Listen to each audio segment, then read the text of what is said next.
Let's get the view now of Wits University African Center for the Study of the United States Director, Professor Gilbert Khadiagala. A very good evening to you, Professor. Grateful for your time, as always. So the leader of the EFF, we also heard from the SACP yesterday, this call for the expulsion of U.S. Ambassador to South Africa, Reuben Brigety. Is that the right decision at this point? You know, Malema's position is out there in the public. I think I've read reports of people wanting very drastic reaction on the South African part. But I think my immediate response is that the EFF is not part of the ruling coalition, and therefore it is unlikely that that kind of decision will be taken very seriously at the level of government. And because largely the government has taken the approach, which essentially amounts to the same thing, is that the ambassador was off the line, and he should have used better language, he should have used better diplomatic channels, and therefore the matter for now, I think, is going to be de-escalated because the two partners really want to work together on other things rather than being distracted by the allegations about the Russian ship and its arms sales. Yes. Is this the sort of allegation, though, that will continue to linger, perhaps even for years to come, especially while we wait for that inquiry to begin and bring us some sort of finding, because we don't know yet who would have placed those South African weapons allegedly on a vessel meant for Russia? You see, that issue is going to linger, and you are correct about that, because I think now we are just in a standing kind of mode. The need to de-escalate the problem was partly the appointment of the inquiry led by an independent judge. But as of now, we don't really know when that inquiry will conclude, and therefore what kind of results or information it will come up with and recommendations. So we are not out of the woods yet, if we could put it that way. But I think the war of words has somewhat declined, and I think it was important that over the weekend that the issue be eased a bit. And then the inquiry is the important element at this point. And there have been reports that the U.S. probably would provide evidence to the inquiry, I think from the Minister of Finance, Enoch Godwana, speaking today, talking about he doesn't think that the U.S. will impose sanctions, and this matter will be studied, and all the information will be provided to the panel. And down the road, then things will be okay. That was his reading of the problem. Right. And on the conduct of the ambassador, we're hearing that there's been an apology given to the South African government. He's not disputed it, but people are saying, well, they'd love to hear that apology pronounced coming out of the mouth of Ambassador Brigety. Do you think the Americans would go as far as compelling their ambassador to make a public apology, given that when he spoke at that briefing on Thursday, he said he would bet his life on the credibility of the information that they have that South Africa allegedly armed Russia to help in the fight against Ukraine? I think an apology has been made and the apology has been accepted, but I can understand why some other people would prefer that the U.S. government officially apologizes, but I think the ambassador is the representative of the government here. So if he apologizes, that is taken as a government position on this issue.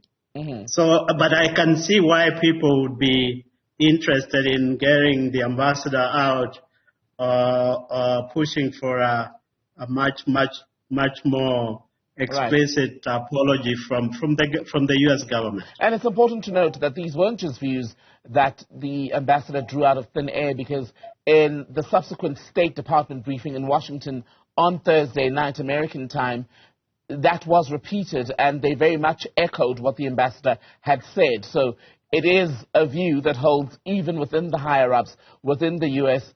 Diplomatic circles. and that it was also discussed by South Africa's confirmation in a trip that was taken by a delegation from this country to meet with senior American officials recently. But I want to ask you about reports tonight that are being attributed to Russian media that a South African military delegation is currently there to discuss issues relating to military cooperation and interaction. How does that now fit into the broader picture? Will it feed into the claims by the Americans?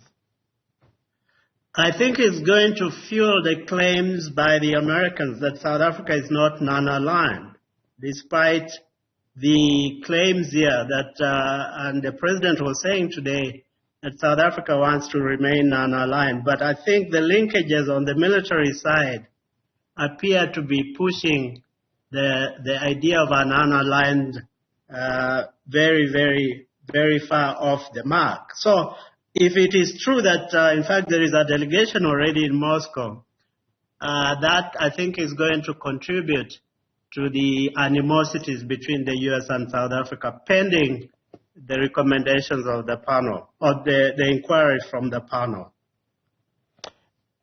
What then needs to happen in the interim? How does South Africa manage this non-aligned position when all three countries, the United States, Russia, and Ukraine, appear to be friendly nations, yet here we are trying to navigate what is, by any measure, a very complex relationship? But it's also a very complex issue because non-alignment theoretically means that countries are not aligned to any of the positions of the big powers. And that is what it was in the 60s and 70s. But there are fewer countries actually that had relations, military relations with the U.S., even though they claimed that they were non-aligned. So this could be a continuation of that pattern of some countries actually doing things that are not clearly non-aligned, but their broader position, their broader policies to be non-aligned. I think what South Africa should do is to explain precisely what it means by non-alignment, because some people have raised issues.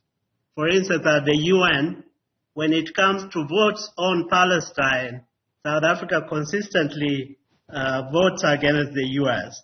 But when it comes to Russia, it abstains. When Russia-Ukraine matter, it abstains. So it needs to put very clearly what the definition of non-alignment is, particularly as now it engages with the Chinese and with the Russians, particularly on the military side. So it's that we need some clarity there, and maybe the U.S. can get some reassurance that South Africa remains a friend of the West, if we could put it that way. And just on that, I wonder if it's possible to be friends with both sides and be as loyal and as committed to each relationship, because this weekend we saw two conversations happen back to back. President Ramaphosa had a phone conversation with Russia's Vladimir Putin. He then spoke to Ukraine's Volodymyr Zelensky the next day, and Zelensky, in speaking in Rome over the weekend, said that one of the things that he basically asked Ramaphosa to do is to further agitate for peace since the Russian invasion of his country. Is there even a serious role for South Africa to play at this moment? Non-alignment is not very difficult to be non-aligned. You can talk to both powers, you can be friends, but you define the lines, you define the limits. I think as to whether South Africa could mediate the conflict between Russia and Ukraine, that was something that was expected from the beginning, because there are very good relations between the two previously, Ukraine and Russia and South Africa. So South Africa was perceived initially, when the conflict started, as a very natural mediator. But I don't know at this stage whether in fact that is possible. Although you can't rule it out.